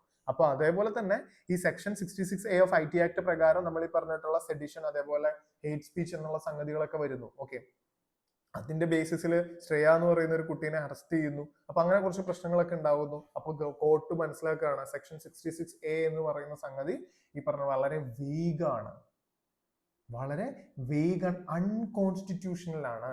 ഒരു ഡെമോക്രസി, ഒരു ജനാധിപത്യത്തെ സംബന്ധിച്ചിടത്തോളം മെജോറിറ്റേറിയൻ ആയിട്ടുള്ള ആളുകളുടെ ഒപ്പീനിയൻ പോലെ തന്നെ അവരുടെ യെസ് പോലെ തന്നെ മൈനോറിറ്റി ആയിട്ടുള്ള ആളുകളുടെ നോയ്ക്കും സ്ഥാനമുണ്ട്. അതാണ്, അതായത് there is also room for descent. എല്ലാവരും എഗ്രി ചെയ്യണമെന്ന് നിർബന്ധമില്ല, ഡിസഗ്രിമെന്റ്സിനും റൂം ഉണ്ട്. ഇത് വോൾട്ടയർ വളരെയധികം ഇതിനെ ഒരു പ്രശസ്തമായ ഒരു കോട്ട് വെച്ച് അദ്ദേഹം പറയുന്നുണ്ട്, ഞാൻ നിങ്ങളോട് എതിർക്കുന്നു, എന്നാൽ നിങ്ങൾക്ക് എന്നെ എതിർക്കാനുള്ള അവകാശത്തെ ഞാൻ മരിച്ചു നിന്ന് പോലും പ്രൊട്ടക്ട് ചെയ്യും എന്ന് പറയുന്ന ഒരു സാധനം ഉണ്ട്. അപ്പൊ ഈ റൈറ്റ് ടു ഡിസഗ്രി എന്ന് പറയുന്ന ഒരു സാധനം ഉണ്ട്. അത് ഒരിക്കലും ഈ പറഞ്ഞ പോലെ ഹേറ്റ് സ്പീച്ച് ഉപയോഗിച്ച് കർബ് ചെയ്യരുത്. അതൊരു വളരെ മോശമായിട്ടുള്ള ഒരു കാര്യമാണ്. ഓക്കെ, ദെൻ കുറച്ച് വാല്യൂ അഡീഷൻസ് ഉണ്ട്. അപ്പൊ തഹസീൻ പൂനവാല ജഡ്ജ്മെന്റും പിന്നെ ബെസ്ബറോ കമ്മിറ്റിയുടെ റെക്കമെൻഡേഷൻസും കാര്യങ്ങളൊക്കെയാണ്. നിങ്ങൾക്ക് ജസ്റ്റ് വായിച്ചു നോക്കാം. ഓക്കെ, പിന്നെ കുറച്ച് എക്സ്ട്രാ കേസസും ഞാൻ ഇതിനകത്ത് അറ്റാച്ച് ചെയ്തിട്ടുണ്ട്. നിങ്ങൾക്ക് വേണമെന്നുണ്ടെങ്കിൽ ഇപ്പോൾ ഈ സ്ക്രീനിൽ സ്ക്രീൻഷോട്ട് എടുക്കാം, ഇല്ലെങ്കിൽ ഈ PDF നമ്മളുടെ ഗ്രൂപ്പിൽ അവൈലബിൾ ആയിരിക്കും. നമ്മളുടെ ടെലിഗ്രാം ചാനലിൽ അവൈലബിൾ ആയിരിക്കും. ചാനലിന്റെ ലിങ്ക് ഡിസ്ക്രിപ്ഷനിൽ കൊടുത്തിട്ടുണ്ട്. Okay, yes. അപ്പോ കർണാടക കോണ്ടെക്സ്റ്റ് എന്താണ്? അപ്പൊ ഇതൊക്കെയാണ് സംഗതി. അപ്പൊ ഇത്രയും കാര്യങ്ങളാണ് ഹേറ്റ് സ്പീച്ചിനെ കുറിച്ച് എനിക്ക് പറയാനുള്ളത്. അപ്പൊ എന്താണ് കർണാടകയിൽ അപ്പൊ നടക്കുന്നത്? അപ്പൊ കർണാടകയിൽ എന്താ കേസ് എന്ന് പറഞ്ഞാല്, Karnataka hate speech and hate crime prevention bill 2025 proposes 2 to 10 years of imprisonment. It's a good move. It's a good move which should not be what? Which should not be politicized. അതാണ് എനിക്ക് പറയാനുള്ളത്. അതൊരിക്കലും ഒരു political weapon ആയിട്ട് മാറില്ല എന്നുണ്ടെങ്കിൽ social harmony, stability അതിനെയൊക്കെ protect ചെയ്യാനും ഇന്റഗ്രിറ്റിക്കൊക്കെ വേണ്ടിയിട്ട് എന്ത് ചെയ്യാം, നമുക്ക് ഈ ബില്ലിനെ നന്നായിട്ട് നമുക്ക് അപ്രീഷിയേറ്റ് ചെയ്യാം. പക്ഷെ അത് ഒരിക്കലും ഒരു പൊളിറ്റിക്കൽ മോട്ടീവായിട്ട് യൂസ് ചെയ്യരുത്. ഗവൺമെന്റിനെതിരെ സംസാരിക്കുന്ന എല്ലാവരെയും അറസ്റ്റ് ചെയ്യാം എന്നുള്ളൊരു സ്റ്റേറ്റ്മെന്റിലേക്ക് എത്തരുത്. പകരം നമ്മളത് കറക്റ്റ്ലി യൂസ് ചെയ്താൽ it is a well and good super legislation. Okay, so you should know this. Karnataka has become the first state in India to introduce legislations specifically targeting hate speech. നിങ്ങൾക്ക് എന്ത് ചെയ്യാം, ഇത് നിങ്ങളുടെ ഹേറ്റ് സ്പീച്ചുമായിട്ട് related ആയിട്ടുള്ള questions വരികയാണെന്നുണ്ടെങ്കിൽ ഇൻട്രൊഡക്ഷനിൽ എഴുതാം. റീസെന്റ് ഇങ്ങനെ വേണം ഫ്രെയിം ചെയ്യാൻ. Recent Karnataka has become the first state in India to introduce legislations specifically targeting the hate speech. Okay, yes. അപ്പോൾ ബാലൻസ് നമുക്കുള്ള ഈ PDF as I said earlier, ഈ PDF നിങ്ങൾക്ക് അവൈലബിൾ ആണ്. നിങ്ങൾക്ക് അതിന്റെ ഒരു ഡൗൺലോഡ് ചെയ്ത് പ്രിന്റ് ഔട്ട് എടുത്തിട്ട് നിങ്ങൾക്ക് ഇത് നിങ്ങളുടെ വാല്യൂ അഡീഷൻസ് ആയിട്ട് കീപ്പ് ചെയ്യാം. എപ്പോഴും ഈ പറഞ്ഞ മെയിൻസിനും അതേപോലെ തന്നെ പ്രിലിംസിനും ക്വസ്റ്റ്യൻസ് കറണ്ട് അഫെയർ റിലേറ്റഡ് ആയിട്ടാണ് വരുന്നത്. വെറുതെ കറണ്ട് അഫെയർ സർഫസ് ലെവലിൽ നമ്മൾ നോക്കിയിട്ട് കാര്യമില്ല. ഇതേപോലെ ഒരു ഡീപ്പ് ലെവലിലേക്ക് നമ്മൾ എന്ത് ചെയ്യണം, ഒന്ന് റിസർച്ച് ചെയ്ത് ഇറങ്ങി ചെല്ലണം. Okay, yes. If that is the case, let's move to our second news. So before going for that, let's talk about the colonial times. നമ്മളുടെ ഇമ്പീരിയൽ അല്ലെങ്കിൽ കൊളോണിയൽ മാസ്റ്റേഴ്സ് അല്ലെങ്കിൽ ഈ വേൾഡ് മുഴുവൻ കൊളോണിയലിസത്തിന്റെ അണ്ടറിൽ നിന്ന് മാറിക്കൊണ്ടിരുന്നത് ഏകദേശം 1960s to 90s ആണ്. ആ കാലഘട്ടങ്ങളിൽ തന്നെയാണ് ഇന്ത്യയും ഇൻഡിപെൻഡന്റ് ആവുന്നത്. ഓക്കെ, അപ്പോൾ സംഭവിക്കുന്ന ഒരു കാര്യം എന്താണ്, കുറേ നാൾ ഒരു വലിയ ലാൻഡ് മാസിനെ അല്ലെങ്കിൽ വലിയൊരു ഏരിയനെ, ഒരു ജോഗ്രഫിക്കൽ ഏരിയനെ ഒരു കൊളോണിയൽ പവർ ക്യാപ്ചർ ചെയ്ത് അഡ്മിനിസ്ട്രേഷൻ നടത്തി റൂൾ ചെയ്ത് എക്സ്പ്ലോയിറ്റ് ചെയ്ത് കൊണ്ട് നടക്കുകയാണ്, റൈറ്റ്. പെട്ടെന്നൊരു ദിവസം അവർ പിൻവാങ്ങുമ്പോൾ അവിടെ ഒരു കെയോസ് ആയിരിക്കും അല്ലെ. നമ്മൾക്ക് ശരിക്കും നമ്മൾക്ക് പാർട്ടീഷൻ ഒന്നും കാണാൻ സാധിച്ചിട്ടുണ്ടെന്ന് എനിക്ക് തോന്നുന്നില്ല. നമ്മൾ ഇപ്പൊ ഈ ന്യൂസ് അനാലിസിസ് കേൾക്കുന്ന എല്ലാവരും ഒരു ഇൻഡിപെൻഡന്റ് ഇന്ത്യയിൽ ജനിച്ചിട്ടുള്ള ആളുകൾ, ഇൻഡിപെൻഡന്റ് ഇന്ത്യ എന്ന് മാത്രമല്ല, ഒരു ഇൻഡിപെൻഡൻസ് കഴിഞ്ഞ ഒരു 50 വർഷത്തെ ഇൻഡിപെൻഡൻസിന് ശേഷം ജനിച്ചിട്ടുള്ള ആളുകളൊക്കെ ആയിരിക്കും എന്ന് തന്നെയാണ് എനിക്ക് തോന്നുന്നത്. ഓക്കെ, അപ്പോ ആ ഒരു സാഹചര്യത്തിൽ ഞാൻ നിങ്ങളുടെ അടുത്ത് നിങ്ങൾ പാർട്ടീഷൻ കണ്ടിട്ടുണ്ടോ എന്ന് ചോദിക്കുന്നതിന് ഒരു അർത്ഥമില്ല, ഞാനും കണ്ടിട്ടില്ല. അപ്പോ നമുക്ക് പക്ഷെ എന്ത് കണ്ടിട്ടുണ്ട്, നമ്മള് റീസെന്റ് നടന്ന നമ്മളുടെ അഫ്ഗാൻ US വിഡ്രോവൽ കണ്ടിട്ടുണ്ട്. US വിഡ്രോവൽ ഫ്രം അഫ്ഗാനിസ്ഥാൻ നമ്മൾ കണ്ടിട്ടുണ്ട് അല്ലെ. അപ്പോൾ ആ ഒരു സെഗ്മെന്റില് ഒരുപാട് കെയോസ് ഉണ്ട്. ആരായിരിക്കും അടുത്തത് ഭരിക്കേണ്ടത് അല്ലെ, അത് വലിയൊരു പ്രശ്നമാണ്. ഇപ്പൊ ഇന്ത്യയെ സംബന്ധിച്ചിടത്തോളം ഒരുപാട് മിഷൻസ് വരുന്നു, ക്യാബിനറ്റ് മിഷൻസ് വരുന്നു, ക്രിപ്സ് വരുന്നു, അത് കഴിഞ്ഞിട്ട് മൗണ്ട് ബാറ്റൻ പ്ലാൻ വരുന്നു, അത് കഴിഞ്ഞിട്ട് റാഡ്ക്ലിഫ് വന്നിട്ട് നമ്മുടെ മാപ്പ് ഡ്രോ ചെയ്യുന്നു. അങ്ങനെ ഒരുപാട് ഒരുപാട് ഒരുപാട് പ്ലാനുകളും കാര്യങ്ങളും ഒക്കെ വരുന്നു. അപ്പോ ഈ ഒരു ഡിവല്യൂഷൻ അല്ലെങ്കിൽ ഈ ഒരു ട്രാൻസ്ഫറിങ് വളരെ വളരെ ബുദ്ധിമുട്ടുള്ള ഒരു കാര്യമാണ് അല്ലെ. അപ്പൊ അതേപോലെ നമ്മുടെ കംബോഡിയ എടുക്കുമ്പോഴും, കംബോഡിയ തായ്ലൻഡ് റീജിയൻ എടുക്കുമ്പോഴും അവിടെ വന്നുകൊണ്ടിരുന്ന പവർ എന്ന് പറയുന്നത് ഏതാണ്, അവിടുത്തെ കൊളോണിയൽ പവർ എന്ന് പറയുന്നത് ഫ്രഞ്ച് ആയിരുന്നു. ഫ്രഞ്ച് ഇൻഡോ ചൈന ആയിരുന്നു അവിടുത്തെ കൊളോണിയൽ പവർ എന്ന് പറയുന്നത്. ഓക്കെ, വൺസ് അവർ അവിടെ നിന്ന് ലീവ് ചെയ്തതിന് ശേഷം ആ ലാൻഡ് എന്തായി, അത് കംബോഡിയൻ ഗവൺമെന്റിലേക്ക് മാറി, റൈറ്റ്. അപ്പോൾ അങ്ങനെ വന്ന സമയത്ത് ഒരു ഡിസ്പ്യൂട്ട് ഉണ്ടായി. അവിടെ ഒരു ക്ഷേത്രമുണ്ട്, ആ ക്ഷേത്രത്തിന്റെ ഒരു ഇമേജ് ആണ് ഇവിടെ കൊടുത്തിരിക്കുന്നത്. ആ ക്ഷേത്രത്തിന്റെ പേര് എന്ന് പറയുന്നത് പരേ വിഹാർ എന്നാണ് ആ ക്ഷേത്രത്തിന്റെ പേര്. അത് കറക്റ്റ് ആയിട്ട് പ്രൊനൗൺസ് ചെയ്യുന്നത് എങ്ങനെയാണോ എന്ന് എനിക്കറിയില്ല. ഈ ക്ഷേത്രം, സോറി, ഞാൻ ആ പിക്ചറിന്റെ അടിയിൽ വെച്ചതാണ്, PDF ആയിട്ട് കൺവേർട്ട് ചെയ്തപ്പോൾ എന്തോ ഒരു പ്രശ്നം പറ്റിയ താഴെ വന്നതാ. ഓക്കെ, അപ്പൊ ഈ പരേ വിഹിയർ എന്നാണ്, എനിക്ക് കറക്റ്റ് പ്രൊനൗൺസിയേഷൻ അറിയില്ല. ആഫ്റ്റർ ഓൾ ഈ പ്രൊനൗൺസിയേഷൻസും സ്പെല്ലിംഗ് മിസ്റ്റേക്സും കറക്റ്റ് ആക്കി നിൽക്കണം എന്ന് പറയുന്നത് ഒരു കൊളോണിയൽ മൈൻഡ് സെറ്റ് ആയതുകൊണ്ട് നമുക്ക് അതിനെ തൽക്കാലം ഒന്ന് കോംപ്രമൈസ് ചെയ്യാം. സോ പരേ വിഹാർ എന്നാണ് നമുക്ക് തൽക്കാലം, അങ്ങനെ വിഹിയർ എന്ന് നമുക്ക് അങ്ങനെ പ്രൊനൗൺസ് ചെയ്യാം. ഇതാണ് ആ ക്ഷേത്രം. ഇത് ശരിക്കും ഇപ്പോൾ ഉള്ളത് എവിടെയാണ്, ഇത് നമ്മളുടെ കംബോഡിയയിലാണ് ഉള്ളത്. ഓക്കെ, ഈ കംബോഡിയയിലെ ഒരു യുനെസ്കോ വേൾഡ് ഹെറിറ്റേജ് സൈറ്റ് കൂടിയാണ് ഈ ക്ഷേത്രം എന്നുള്ളത്. ജസ്റ്റ് ഈ ഫാക്ട് ഒന്ന് ഓർത്തു വെച്ചോളൂ. ഒരു പക്ഷേ UPSCക്ക് വേണമെങ്കിൽ ഇതിനകത്തുനിന്ന് ചോദ്യം ചോദിക്കാം, ഇതിനകത്തുനിന്ന് UPSCക്ക് വേണമെങ്കിൽ ചോദിക്കാം, ഇതൊരു വേൾഡ് ഹെറിറ്റേജ് സൈറ്റ് ആണോ എന്ന് ചോദിക്കാം. അല്ലെങ്കിൽ ഈ ഒരു ക്ഷേത്രത്തിന്റെ പേര് തന്നിട്ട് ഇത് എവിടെയാണ്, കംബോഡിയയിലാണോ തായ്ലൻഡിലാണോ എന്ന് ചോദിക്കാം. അല്ലെങ്കിൽ ഇത് ഇന്ത്യയിലകത്തുള്ള ഒരു സാധനമാണ് എന്ന് നമ്മൾ പറയാം. അല്ലെങ്കിൽ നമ്മളുടെ ഒരു നോർത്ത് ഈസ്റ്റേൺ സ്റ്റേറ്റിന്റെ പേര് തന്നിട്ട് അവിടെയാണ് ഇത് വരുന്നതെന്ന് ചോദിക്കാം. അങ്ങനെ പല പല ഡയമെൻഷൻസിൽ ക്വസ്റ്റ്യൻസ് വരാം. അപ്പൊ അതുകൊണ്ട് just note this one in your notebooks, that ഈ ഒരു പെർട്ടിക്കുലർ ഈ ക്ഷേത്രം വരുന്നത് എവിടെയാണ്, ഇറ്റ് ഈസ് ഇൻ കംബോഡിയ അല്ലെ. അപ്പോ ഈ ഒരു സമയത്ത്, അതായത് നമ്മളുടെ ഈ ഒരു ഫ്രഞ്ച് വിഡ്രോവലിന്റെ സമയത്ത് എന്ത് സംഭവിച്ചു എന്ന് പറഞ്ഞു കഴിഞ്ഞാൽ, ലൈക്ക് നമ്മളുടെ ഒരുപാട് ഈ ഏരിയാസ്, അതായത് ബോർഡർ ഡിസ്പ്യൂട്ട്സ് വളരെ കൂടുതലായിരുന്നു. ആരൊക്കെ തമ്മിൽ, കംബോഡിയയും തായ്ലൻഡും തമ്മിൽ. നമ്മളിപ്പോ നോക്കുകയാണെന്നുണ്ടെങ്കിൽ ഈ ഒരു റീജിയൺ, ഈ ഒരു റീജിയണിലാണ് നമ്മളുടെ കംബോഡിയ വരുന്നത്. ഓക്കെ, ദെൻ നമ്മളുടെ നോട്ട് ലാവോസ്, തായ്ലൻഡ് വരുന്നുണ്ട് ഇവിടെ. ഓക്കെ, സോ ഈ കംബോഡിയയും തായ്ലൻഡും എന്താണ്, കംബോഡിയയും തായ്ലൻഡും ഏകദേശം അടുത്തടുത്ത് വരുന്ന രാജ്യങ്ങളാണ് അല്ലെ. അവർക്കൊരു ബോർഡർ ഏരിയ ഇവര് ഷെയർ ചെയ്യുന്നുണ്ട്. അപ്പോൾ അവിടെ എന്തുണ്ടായിരുന്നു, അവിടെ ഒരു ബോർഡർ ഡിസ്പ്യൂട്ട് ഉണ്ടായിരുന്നു. ആരൊക്കെ തമ്മില്, നമ്മളുടെ കംബോഡിയയും തായ്ലൻഡും തമ്മിൽ. അപ്പോൾ ആ ബോർഡർ ഡിസ്പ്യൂട്ടിന്റെ സമയത്താണ് നമ്മുടെ ആ ബോർഡർ ഡിസ്പ്യൂട്ട് സെറ്റിൽ ചെയ്യാനായിട്ട് ഇന്റർനാഷണൽ കോർട്ട് ഓഫ് ജസ്റ്റിസ് എന്ത് ചെയ്തു, ഇൻവോൾവ് ആയി. എന്നിട്ട് അവരെന്ത് ചെയ്തു, അവരെന്നിട്ട് നമ്മളുടെ ഈ പരേ വിഹിയർ ടെമ്പിൾ എന്ന് പറയുന്നത് ആർക്ക് കൊടുത്തു, അത് കംബോഡിയക്ക് കൊടുത്തു. ഓക്കെ, ആ ടെമ്പിള് കംബോഡിയക്ക് കൊടുത്തു. അപ്പൊ പിന്നീട് നമ്മളുടെ ഇന്ത്യ പാകിസ്ഥാൻ ബോർഡർ പോലെ അത്ര വളരെ ടസിൽഫുൾ ആയിട്ടുള്ളതല്ലെങ്കിലും അവിടെ ഒരു എന്താ പറയാ, ഫുൾ ടൈം അത്ര നല്ല സ്റ്റെബിലിറ്റിയും കാര്യങ്ങളൊന്നും ഉള്ള ഒരു ഏരിയ ആയിരുന്നില്ല. ആ ഏരിയ അല്ല ഈ കംബോഡിയ തായ്ലൻഡ് ബോർഡർ എന്ന് പറയുന്നത്. അപ്പോൾ ആ ഒരു റീജിയണിൽ എന്ത് സംഭവിച്ചു, നമ്മളുടെ ഒരു എക്സ്പ്ലോഷൻ, ഒരു സോൾജിയർ കൊല്ലപ്പെടുകയും, അപ്പൊ ഒരു കംബോഡിയൻ സോൾജിയർ കൊല്ലപ്പെടുന്നു. ആ കംബോഡിയൻ സോൾജിയർ കൊല്ലപ്പെടുന്നത് തായ്ലൻഡ് ആണെന്ന് കംബോഡിയ പറയുന്നു. പിന്നീട് ഒരു തായ്ലൻഡിലെ ഒരു 8ഓളം തായ്ലൻഡിലെ ഒരു 8ഓളം സോൾജേഴ്സ് വീണ്ടും കൊല്ലപ്പെടുന്നു. അപ്പൊ പിന്നെ മൊത്തത്തിൽ ആകെ പ്രശ്നമാവുന്നു. ആകെ പ്രശ്നമായിട്ട് ഇപ്പൊ റീസെന്റ് അവിടെ ഒരു ബോർഡർ ഫൈറ്റ് നടന്നുകൊണ്ടിരിക്കുകയാണ്. അവിടെ ഒരു ഡോഗ് ഫൈറ്റും അതേപോലെ ഈ പറഞ്ഞതുപോലെ ക്രോസ് ബോർഡർ ഫൈറ്റിംഗ് ഒക്കെ നടക്കുകയാണ്. ഓക്കെ, അവിടെ ഏകദേശം 48ഓളം ആളുകൾ മരിക്കുകയും 3 ലക്ഷത്തോളം സിവിലിയൻസിനെ മാറ്റിപ്പാർപ്പിക്കുകയും ചെയ്തു. കഴിഞ്ഞ 5 ദിവസം കൊണ്ട് മാറ്റിപ്പാർപ്പിക്കുകയും ചെയ്തു.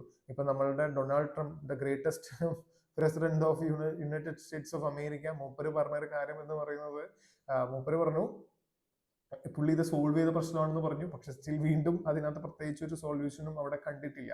സോ അപ്പോൾ അവിടെ ഭയങ്കര പ്രശ്നം നടന്നുകൊണ്ടിരിക്കുകയാണ്. അപ്പോൾ ഈ ഒരു കോണ്ടെക്സ്റ്റിൽ നമ്മൾ മനസ്സിലാക്കേണ്ട കുറച്ച് കാര്യങ്ങൾ എന്ന് പറഞ്ഞു കഴിഞ്ഞാൽ എന്താണ്, ഈ ടെമ്പിൾ എവിടെയാണ്, ഇത് ഏത് രാജ്യത്താണ് ഉള്ളത് എന്നുള്ളതാണ് നമ്മൾ ഫസ്റ്റ് തന്നെ മനസ്സിലാക്കേണ്ടത്. പിന്നീട് ഈ പ്രശ്നം വരുന്നത് ഒരു കൊളോണിയൽ അഡ്മിനിസ്ട്രേറ്റീവ് അല്ലെങ്കിൽ അഡ്മിനിസ്ട്രേറ്റീവ് ഇൻഎഫിഷ്യൻസിയുടെ ഭാഗമായിട്ടാണ് ഈ ഒരു പ്രശ്നം ഇപ്പോഴും നിലനിന്ന് പോകുന്നത്. നമുക്കിപ്പോഴും ട്രേസ് ചെയ്യാം, നമ്മളുടെ ഈ കൊളോണിയൽ എക്സ്പ്ലോയിറ്റേഷന്റെ ട്രേസസ് ഇപ്പോഴും നമുക്ക് വേണമെങ്കിൽ എന്ത് ചെയ്യാം, നമുക്ക് ഇതേപോലെയുള്ള സംഗതികളെല്ലാം വെച്ച് ഇപ്പോഴും അത് നിലനിൽക്കുന്നു അല്ലെങ്കിൽ ഇപ്പോഴും അത് ഡിസ്പ്യൂട്ടഡ് ആയിട്ട് കയറി വരുന്നു എന്ന് വേണമെന്നുണ്ടെങ്കിൽ നമുക്ക് വാദിക്കാം. ഓക്കെ, അപ്പോൾ അതിനൊക്കെ ഉള്ള ഒരു എക്സാമ്പിൾ ആണ് ഈ നടക്കുന്ന നമ്മുടെ കംബോഡിയ തായ്ലൻഡ് ഇഷ്യൂ എന്ന് പറയുന്നത്. Okay, so in case in between ഒരു സീസ് ഫയർ എല്ലാം നമ്മളുടെ ഡൊണാൾഡ് ട്രംപ് അല്ലെങ്കിൽ ട്രംപ് US അഡ്മിനിസ്ട്രേഷൻസ് ഒക്കെ ഇടപെട്ടിട്ട്, അതേപോലെ തന്നെ മലേഷ്യൻ അഡ്മിനിസ്ട്രേഷൻ ഇടപെട്ട് ഒരു സീസ് ഫയർ എല്ലാം വെച്ചിരുന്നു. പക്ഷെ ആ റീസെന്റ് ലാൻഡ് മൈൻ വെച്ചിട്ട് ഒരു 7ഓളം സോൾജിയേഴ്സ് തായ്ലൻഡിൽ മരിക്കുകയുണ്ടായി. അപ്പോൾ അത് ഈ പറഞ്ഞിട്ടുള്ള കംബോഡിയ പ്ലാൻ ചെയ്തതാണെന്ന് പറഞ്ഞിട്ട് വീണ്ടും തിരിച്ച് ഡിസ്പ്യൂട്ട്സ് നടന്നുകൊണ്ടിരിക്കുകയാണ്. അതായത് ഇപ്പോഴും അവര് ഫൈറ്റ് നടന്നുകൊണ്ടിരിക്കുകയാണ്. അപ്പോൾ ആ ഒരു ഫൈറ്റ് എങ്ങനെയാണ് നമ്മൾ നോക്കി കാണേണ്ടത്? ഇതാണ് കോണ്ടെക്സ്റ്റ്, ഇതാണ് പ്രശ്നം, ഇതാണ് അവിടെ ഇപ്പോൾ ഫേസ് ചെയ്തുകൊണ്ടിരിക്കുന്ന പ്രശ്നം. പക്ഷേ നമ്മൾ UPSC ഒരിക്കലും ചോദിക്കില്ല എന്താണ് കംബോഡിയ തായ്ലൻഡ് ഇഷ്യൂ എന്ന് ഒരിക്കലും ചോദിക്കില്ല. നമ്മൾ കുറച്ചുകൂടി ഒന്ന് സൂം ഔട്ട് ചെയ്ത് നമ്മളുടെ കുറച്ചും കൂടി മുകളിൽ നിന്ന് താഴത്തേക്ക് നോക്കുമ്പോൾ ആ പ്രശ്നത്തിന് നമുക്ക് എങ്ങനെ നോക്കാം, ആ പ്രശ്നത്തിന് നമുക്ക് നോക്കാം ഇതെങ്ങനെയാണ് ആസിയാൻ എഫക്ട് ചെയ്യുന്നത്. So here comes to the അല്ലെങ്കിൽ നമ്മുടെ ASEAN comes to the picture. Okay, so yes, let's talk about some facts about ASEAN. Okay, അപ്പോൾ ആസിയാനെ കുറിച്ച് നമ്മൾ പറയുമ്പോൾ ആസിയാൻ ഒരു ഇക്കണോമിക്കലും പൊളിറ്റിക്കലും സെക്യൂരിറ്റി ഒരു കോപ്പറേഷൻ ആണ്. Please note this word. നമുക്ക് ഈ സെക്യൂരിറ്റി കോപ്പറേഷൻ വരുമ്പോൾ സ്വാഭാവികമായിട്ട് നമ്മൾ എന്ത് ചെയ്യും, നമ്മൾ അതിനെ തെറ്റ് മാർക്ക് ചെയ്യും. ഇപ്പൊ കാരണം എന്താണ്, നമ്മൾ പഠിച്ചിരിക്കുന്നത് പ്രകാരം നേറ്റോ ആണ് ഏറ്റവും വലിയ സെക്യൂരിറ്റി, അല്ലെങ്കിൽ നമ്മൾക്ക് അറിയാവുന്നത് പ്രകാരം നേറ്റോ മാത്രമാണ് സെക്യൂരിറ്റി കോപ്പറേഷൻ ഉള്ള ഒരു ഓർഗനൈസേഷൻ എന്നുള്ളതാണ്. നിങ്ങൾ ചെയ്യേണ്ട ഒരു കാര്യം, വീഡിയോ ഇവിടെ പോസ് ചെയ്യുക, ജസ്റ്റ് കമന്റ് വേറെ ഏതൊക്കെ ഓർഗനൈസേഷൻസ് ആണ് സെക്യൂരിറ്റി കോപ്പറേഷന്റെ ബേസിസിൽ, ഓക്കെ, സെക്യൂരിറ്റി കോപ്പറേഷന്റെ അല്ലെങ്കിൽ മിലിറ്ററി കോപ്പറേഷന്റെ ബേസിസിൽ വർക്ക് ചെയ്യുന്ന ഏതൊക്കെ ഓർഗനൈസേഷൻസ് ഉണ്ട് എന്നുള്ളത് നിങ്ങളൊന്ന് പറയണം. Okay, then what is next important thing is about Bangkok Declaration. Question can be very direct. Bangkok Declaration ഈ പറഞ്ഞിട്ടുള്ള ഏത് ഓർഗനൈസേഷന്റെ ആണ് എസ്റ്റാബ്ലിഷ്മെന്റിന് കാരണമായത്? They can be like New Development Bank, BRICS, അങ്ങനെ കുറേ ചോദിക്കാം. ഒരു തവണ ഫോർട്ട് സെല്ലർ ഡിക്ലറേഷൻ ചോദിച്ചിട്ടുണ്ട്. അപ്പോൾ ഇത്തവണയും ഓക്കെ, ഞാൻ അടുത്തൊരു ക്വസ്റ്റ്യൻ ചോദിക്കുകയാണ്. ഫോർട്ട് സെല്ലർ ഡിക്ലറേഷൻ ഏത് ഓർഗനൈസേഷന്റെ എസ്റ്റാബ്ലിഷ്മെന്റുമായിട്ട് റിലേറ്റഡ് ആണ്? നിങ്ങൾ കമന്റ് ചെയ്യുക. ഓക്കെ, സോ ഈ ബാങ്കോക്ക് ഡിക്ലറേഷൻ, ഓക്കെ, ഈ ബാങ്കോക്ക് ഡിക്ലറേഷൻ ആസിയാന്റെ എസ്റ്റാബ്ലിഷ്മെന്റിന് കാരണമായി. ഓക്കെ, ജക്കാർത്തയിലാണ് ആസിയാൻ ഇത് വരുന്നത്, നമ്മൾ ആസിയാന്റെ സെക്രട്ടേറിയറ്റ് വരുന്നത്. കൺട്രീസിന്റെ കാര്യം നോക്കുമ്പോൾ please, I know this is very basic, but still people used to commit mistakes. India is not a member of ASEAN. Okay? ഇങ്ങനെ ഒരു ക്വസ്റ്റ്യൻ വരാം, ഇന്ത്യ ന്യൂലി ജോയിൻ അല്ലെങ്കിൽ India is a founding member എന്നൊക്കെ പറഞ്ഞിട്ടൊരു question വരാം. No, India is not a member of ASEAN. Okay, ഇതിന്റെ പേര് തന്നെ എടുത്താൽ മതി, association of south east Asian nations എന്നാണ് ASEAN കൊണ്ട് ഉദ്ദേശിക്കുന്നത്. അപ്പൊ ഇന്ത്യ സൗത്ത് ഈസ്റ്റ് അല്ലല്ലോ, ഇന്ത്യ സൗത്ത് ഏഷ്യൻ അല്ലേ. ഓക്കെ, സോ ആ രാജ്യങ്ങളാണ് ഏതൊക്കെ? Brunei, Cambodia, Indonesia, Laos, Malaysia, Myanmar, Philippines, Singapore, Thailand, Vietnam, okay, Timor Leste. ഇതാണ് ഏറ്റവും ന്യൂലി ജോയിൻഡ് ആയിട്ടുള്ള മെമ്പർ. ഓക്കെ, സോ ഇത്രയും രാജ്യങ്ങളാണ് ASEANൽ വരുന്നത്. ക്ലിയർ? അപ്പോ ഇത്രയും രാജ്യങ്ങൾ ASEANൽ വരുന്നുണ്ട്. അതൊരു ഫാക്ട് ആയിട്ട് മനസ്സിലാക്കി ഒരു ഷോർട്ട് ഫോമോ അല്ലെങ്കിൽ ഈ പറഞ്ഞ BCCI അങ്ങനെ എന്തെങ്കിലുമൊക്കെ പറഞ്ഞിട്ടുള്ള രീതിയിലുള്ള ഒരു നമ്മളുടെ ന്യൂമോണിക് പ്രിപ്പയർ ചെയ്ത് നിങ്ങൾ എന്ത് ചെയ്യുക, അതിനെ ഓർത്തെടുക്കാനായിട്ടുള്ള ഒരു വഴി കണ്ടുപിടിക്കുക. ഓക്കെ, Then comes നമ്മൾ അടുത്തൊരു ട്രിവിയലായിട്ട് നമുക്ക് വേണമെന്നുണ്ടെങ്കിൽ നമ്മുടെ മെയിൻസിന്റെ ആൻസേഴ്സിൽ എഴുതാം. ASEAN is one of India's largest trading partners and collectively accounts for approximately 11% of India's global trade. Okay, it's a great point to add, like what is the significance of ASEAN to India എന്നുള്ളൊരു similar ടേസ്റ്റിൽ ഒരു question വരികയാണെന്നുണ്ടെങ്കിൽ you can just place this exact line. That is, ASEAN is one of India's largest trading partners and collectively accounts for approximately 11% of India's global trade. Okay, yes. So അപ്പൊ നമ്മൾ ഇതിനകത്താണ് നമുക്ക് മനസ്സിലാക്കേണ്ടത്. അപ്പൊ നമ്മൾ പറഞ്ഞു ഇന്ത്യ ആസിയാൻ റിലേഷൻസ് നമ്മൾ നോക്കുകയാണെന്നുണ്ടെങ്കിൽ അതിന്റെ ഇമ്പോർട്ടൻസ് എന്ന് പറയുന്നത് എന്താണ്? ASEAN is central to India's act east policy. നമ്മൾക്ക് ഉണ്ടായിരുന്നു ആദ്യം നമ്മൾക്ക് ലുക്ക് ഈസ്റ്റ് പോളിസി ആയിരുന്നു, അതിൽ നിന്നും കുറച്ചും കൂടി ആക്ഷൻ ഓറിയന്റഡ് ആയിട്ടുള്ള ഒരു ആക്ട് ഈസ്റ്റ് പോളിസി നമ്മൾ ഡിസൈൻ ചെയ്തിരുന്നു. ആ ആക്ട് ഈസ്റ്റ് പോളിസിയുടെ ഏറ്റവും സെന്റർ എന്ന് പറയുന്നത് തന്നെ എന്താണ്? ASEAN ആണ്. ഓക്കെ, അതേപോലെ തന്നെ നമ്മളുടെ ഈ നമ്മൾക്കൊരു regional comprehensive economic partnership RCEP എന്ന് പറയുന്നത്. അപ്പോൾ RCEP എന്ന് പറയുന്ന അത് വേൾഡിലെ ഏറ്റവും വലിയ FTA ആണ്, ഫ്രീ ട്രേഡ് എഗ്രിമെന്റ് ആണ്. ഫ്രീ ട്രേഡ് എഗ്രിമെന്റ് ഏറ്റവും വലിയ ഫ്രീ ട്രേഡ് എഗ്രിമെന്റ്സിൽ ഒന്നെന്ന് പറയുന്നത് ഈ RCEP എന്നാണ് വിളിക്കുക, റീജിയണൽ കോംപ്രിഹെൻസീവ് എക്കണോമിക് പാർട്ട്ണർഷിപ്പ് എന്നാണ് വിളിക്കുക. അത് ASEAN ആണ് നടത്തുന്നത്. ഓക്കെ, സോ നമുക്ക് അത് ഇന്ത്യ മെമ്പർ ആയിട്ടില്ല അതിനകത്ത് ഇതുവരെ. ഇപ്പോഴും ഇന്ത്യ നെഗോസിയേഷൻസ് നടന്നുകൊണ്ടിരിക്കുകയാണ്. അതൊരു ഡിബേറ്റബിൾ ആയിട്ടുള്ള ഒരു കാര്യമാണ്, ഇന്ത്യ മെമ്പർ ആവണം, ഇന്ത്യ മെമ്പർ ആവണ്ട എന്ന് പറഞ്ഞിട്ടുള്ളത്. Okay, so current cooperations, embassies on political, economical, security corporation, historical context, India ASEAN submit began in 2002. The Act East policy was announced in 2014. Okay, act east policy അതാണ് ഏറ്റവും important. Mains എഴുതുന്ന സമയത്ത് മെയിൻസിനെ എഴുതുന്ന സമയത്ത് act east policy different ആയിട്ടും എന്തായാലും എഴുതിയിരിക്കണം. Okay, എവിടെങ്കിലും എഴുതിയിരിക്കണം. അത് വളരെ ഇമ്പോർട്ടന്റ് ആയിട്ടുള്ള ഒരു കാര്യമാണ്. അതേപോലെ തന്നെ നമ്മൾ മെയിൻസിന്റെ ആൻസർ ASEAN എഴുതുമ്പോൾ ഈ RCEP എന്തായാലും മെൻഷൻ ചെയ്തിരിക്കണം. അതേപോലെ ഒരു collectively 11% of India's global trade ASEAN ആയിട്ടാണെന്നുള്ളൊരു കാര്യം എന്തായാലും മെൻഷൻ ചെയ്തിരിക്കണം. നിങ്ങൾക്ക് ഇൻട്രൊഡക്ഷൻ എങ്ങനെ എഴുതാം ASEAN ചോദിക്കുമ്പോൾ in 1967 ASEAN was established after Bangkok declaration എന്ന് വേണമെങ്കിൽ എഴുതാം. Okay, yes. കുറച്ചുകൂടി ക്രിയേറ്റീവ് ആയിട്ട് എഴുതാൻ പറ്റുവാണെങ്കിൽ ക്രിയേറ്റീവ് ആയിട്ട് എഴുതാം. ഇല്ലാത്ത പക്ഷം ഇങ്ങനെ തുടങ്ങിയെന്ന് കരുതി പ്രത്യേകിച്ച് പ്രശ്നങ്ങളൊന്നുമില്ല. Okay, yes. ദെൻ നമ്മുടെ സ്ട്രാറ്റജിക് ഗോൾസ്, ഇന്ത്യയുടെ strategy promote A free, open, inclusive, peaceful and prosperous Indo Pacific region. Indo Pacific region എന്ന് പറയുമ്പോഴത്തേക്കും അവിടുത്തെ പീസ് എന്ന് പറയുമ്പോഴത്തേക്കും എന്താണ്? അവിടെ ചൈനയുടെ ഒരു പ്രസൻസ് ഉണ്ട്. ഇപ്പൊ സൗത്ത് ചൈന സീ എടുക്കുക. ഇപ്പൊ നമ്മൾ ഇവിടെ പറഞ്ഞു ഏതൊക്കെ രാജ്യങ്ങളാണ് നമ്മളുടെ ASEANന്റെ മെമ്പേഴ്സ് ആയിട്ടുള്ളത്. ഇപ്പൊ ബ്രുണൈ, അല്ലെങ്കിൽ കംബോഡിയ, ഇന്തോനേഷ്യ, ലാവോസ്, മലേഷ്യ. ഇതിൽ പലർക്കും ചൈനയുമായിട്ട് പ്രശ്നങ്ങളുണ്ട്. മലേഷ്യ എന്താണ്? മലേഷ്യയിൽ എന്തുണ്ട്? മലേഷ്യയും ചൈനയും തമ്മിൽ ഈ പറഞ്ഞിട്ടുള്ള ഡിസ്പ്യൂട്ട്സ് ഉണ്ട്. ഫിലിപ്പീൻസും ചൈനയും തമ്മിൽ സൗത്ത് ചൈന സീയുടെ പേരിൽ ഡിസ്പ്യൂട്ട്സ് ഉണ്ട്. വിയറ്റ്നാമും ചൈനയും തമ്മിൽ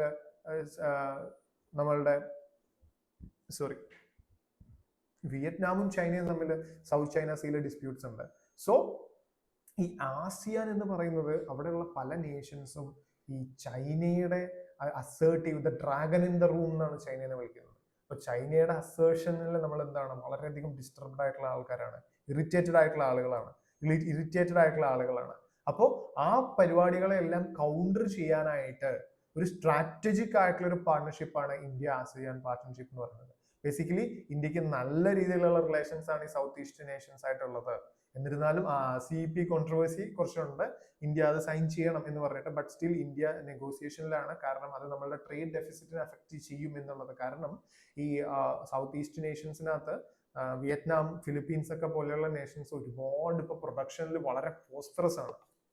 അപ്പോൾ അവരുടെ ആ ഒരു ഇത് ഓപ്പൺ ആക്കി കഴിഞ്ഞാൽ ഇന്ത്യയുടെ കറണ്ട് അക്കൗണ്ട് ഡെഫിസിറ്റ് വീണ്ടും കൂടും എന്നുള്ള ഒരു പേടിയെല്ലാം കാരണം നമ്മൾ അതിനെ ഇപ്പോഴും RCEP-ൽ എന്ത് ചെയ്യുന്നു? ഹോൾഡ് ചെയ്തിരിക്കുകയാണ്. Okay, so yes. പിന്നെ ഇതിനകത്ത് കുറച്ച് റീസെന്റ് ഡെവലപ്മെന്റ്സ് ഒക്കെ എഴുതിയിട്ടുണ്ട്. You can just access this particular video from our Telegram channel. So you will be able to read it completely. I am not going to explain all the stuffs here.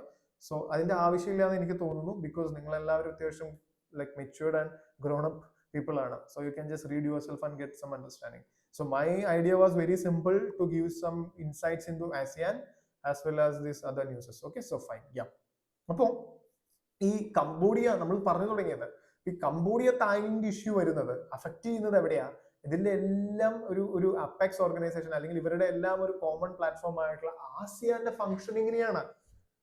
How നമ്മൾ നോക്കൂ, ഇപ്പോൾ ശരിക്കും പറഞ്ഞു കഴിഞ്ഞാൽ ആസിയാന്റെ അവസ്ഥ വളരെ മോശമാണ്. Already നമ്മൾ പറഞ്ഞു ദാറ്റ് ഇസ് വാട്ട് നമ്മൾ പറയല്ല, കഴിഞ്ഞ ന്യൂസ് അനാലിസിസിലെല്ലാം മാത്യു സാർ പറഞ്ഞിട്ടുണ്ടാവണം. ദാറ്റ് ഇസ് ലൈക്ക് നമ്മളുടെ മ്യാൻമറിൽ എന്താണ് ഒരു മിലിറ്ററി റിജീമാണ് ഇപ്പോൾ വർക്ക് ചെയ്തുകൊണ്ടിരിക്കുന്നത്. As I told you before, like Myanmar is one of the member of ASEAN. അതേപോലെ തന്നെ എന്താണ് കംബോഡിയയും, ഓക്കെ, ഇപ്പൊ കംബോഡിയയും അതേപോലെ ഇപ്പോ തായ്ലൻഡും എന്തുണ്ട്, തായ്ലൻഡും ഈ ആസിയാന്റെ മെമ്പേഴ്സ് ആണ്. അപ്പോൾ നോക്കൂ, മൊത്തത്തിൽ ആ മെമ്പേഴ്സിനിടയിൽ ഇപ്പൊ നമ്മൾ തന്നെ നമ്മളുടെ ഫാമിലി മെമ്പേഴ്സ് എല്ലാം തമ്മിൽ പ്രശ്നങ്ങൾ ഉണ്ടെന്ന് വിചാരിക്കാം. അപ്പൊ ഒരു കസിന്റെ ഒരു മാരേജ് ഉണ്ടെങ്കിൽ നമുക്ക് അതിന് പോകാൻ തോന്നില്ല. കാരണം എന്താണ്, നമുക്ക് ആ ഒരു സ്മൂത്ത്നെസ് ഉണ്ടാവില്ല. അപ്പോൾ ഇവിടെ എന്തുണ്ട്, തായ്ലൻഡും കംബോഡിയയും തമ്മിൽ ഫൈറ്റ് നടക്കുന്നുണ്ട്. മ്യാൻമറിൽ ഓൾറെഡി ഒരു പ്രശ്നം നടന്നുകൊണ്ടിരിക്കുകയാണ്, അവിടെ മിലിറ്ററി കൂപ്പും കാര്യങ്ങളും നടന്നുകൊണ്ടിരിക്കുന്നു. ഫിലിപ്പീൻസും വിയറ്റ്നാമും ചൈനയുടെ അസേഷനിൽ തന്നെ നിൽക്കുകയാണ്. ഓക്കെ, അപ്പൊ അങ്ങനെ കുറേ പ്രശ്നങ്ങൾ ഉണ്ടായിട്ട് നിൽക്കുകയാണ്, റൈറ്റ്? അപ്പോ ഇതിന്റെ എല്ലാം ഒരു എൻഡ് പ്രോബ്ലം എന്ന് പറയുന്നത് എന്താണ്, അവസാനമായി ഇത് ചെന്ന് നിൽക്കുന്നതെല്ലാം ആസിയാന്റെ വർക്കിങ്ങിനെയാണ്. ഓക്കെ, അപ്പോൾ ഇങ്ങനെയാണ് നമ്മൾ മെയിൻ ഒരു ന്യൂസ് പേപ്പർ അനാലിസിസ് നടത്തുന്നത്. ദാറ്റ് ഈസ് നമ്മൾ ഒരു ന്യൂസ് കാണുന്നു, ആ ന്യൂസിന്റെ ഏറ്റവും ഇമ്പോർട്ടൻ്റ് ആയിട്ടുള്ള ക്രക്സ് മനസ്സിലാക്കണം. അതിന് നമുക്ക് UPSC ലെവലിൽ കാര്യങ്ങൾ മനസ്സിലാക്കി എടുക്കണം. ഓക്കെ, നിങ്ങൾക്കിത് മനസ്സിലായി കാണും എന്ന് തന്നെയാണ് എൻ്റെ ഒരു വിശ്വാസം. ഓക്കെ, നിങ്ങളുടെ ഫീഡ്ബാക്സും നിങ്ങൾക്ക് ഇനി വേറെ എന്തെങ്കിലും ഫർദർ ആയിട്ട് നിങ്ങൾക്ക് ഹെൽപ്പ് എന്തെങ്കിലും വേണമെന്നുണ്ടെങ്കിൽ നിങ്ങൾക്ക് അത് കമന്റ് ചെയ്യാം. അതേപോലെ തന്നെ നമ്മളുടെ അനന്തയിലേക്ക് നിങ്ങൾക്ക് എപ്പോൾ വേണമെങ്കിലും കോൺടാക്ട് ചെയ്യാം. നമ്മളുടെ PCM ബാച്ചസ് ഇപ്പോൾ സ്റ്റാർട്ടിങ്ങിലാണ്. ഓക്കെ, നമ്മൾ 2027 പ്രിപ്പറേഷൻ ബാച്ച് ജനുവരിയിൽ സ്റ്റാർട്ട് ചെയ്യുന്നുണ്ട്. അപ്പോൾ നിങ്ങൾക്ക് ഇപ്പോഴേ അഡ്മിഷൻ സെക്യൂർ ചെയ്യാം. അഡ്മിഷൻ സെക്യൂർ ചെയ്തിട്ട് ആസ് ഏർലി ആസ് പോസിബിൾ നിങ്ങൾക്ക് പ്രിപ്പറേഷൻ സ്റ്റാർട്ട് ചെയ്യാം. ഓക്കെ, സോ നിങ്ങൾക്ക് വീഡിയോ ഇഷ്ടപ്പെട്ടോ ഇല്ലയോ എന്നുള്ള കാര്യം നിങ്ങൾ കമന്റ് വഴി രേഖപ്പെടുത്തണം. Okay, so nothing more. Thank you. So thank you very much.